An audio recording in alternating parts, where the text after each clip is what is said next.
joy of my job is to be able to play different people, you know, so the joy is from going from one thing to another and doing something completely different. Do you remember your first casting? No. No, I was 6. What role did I get when I was 6? I got Royal Celebration. It was fun? Again, don't remember it. I was 6. I think I must have had a great time because my parents were sort of like, you can do it, but you'll probably get really bored, and I didn't get bored. And they certainly weren't pushy stage parents. They were much more like, you really don't have to do this, you know, and I absolutely loved it, so it must have been fun. Casting today is not much, occasionally. Some people ask you to read, some people ask you to meet, and others just offer it straight up, so a bit of both. Do you get stressed before a casting? No. No, the trick is not to. What was your first movie where you thought, okay, it's a big thing? Well, the movie was a big thing. Yeah. I mean, it was getting Pirates of the Caribbean because it was a big Hollywood movie. I was 17. It was a massive deal.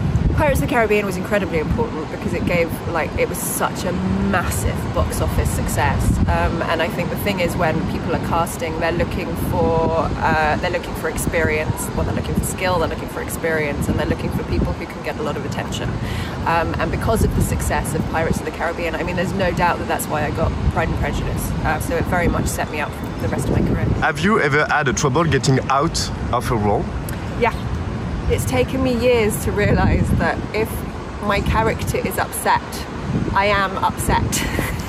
You know, and it's such a simple thing to say, but if you are creating the emotion, even though the situation is not real, the emotion has to be real to some extent. And it's really, really has. I mean, only in the last few years I'm doing an upsetting scene where I am going to have to make myself upset. Therefore, I am going to feel upset, and to really have to kind of go, so I know why I'm feeling upset, and it's not about anything else. It is literally because I am conjuring up this emotion. I can't tell you how long it's taken me to figure that out. Okay. So it has happened a lot. I mean, particularly the one I really remember, and I knew it was happening at the time, was Anna Karenina, and it was partly because what we were doing was so technical, because it was stylized, that we were having to do it again and again and again, and it was really precise filmmaking. So being that upset and having to be that technical about it, I couldn't shake her off at the end of the day.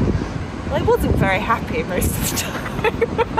And after that I was like, I've got to look at this. This was a bit much. What made you say yes for a role? The script, the director, the character? It's kind of all of it, really.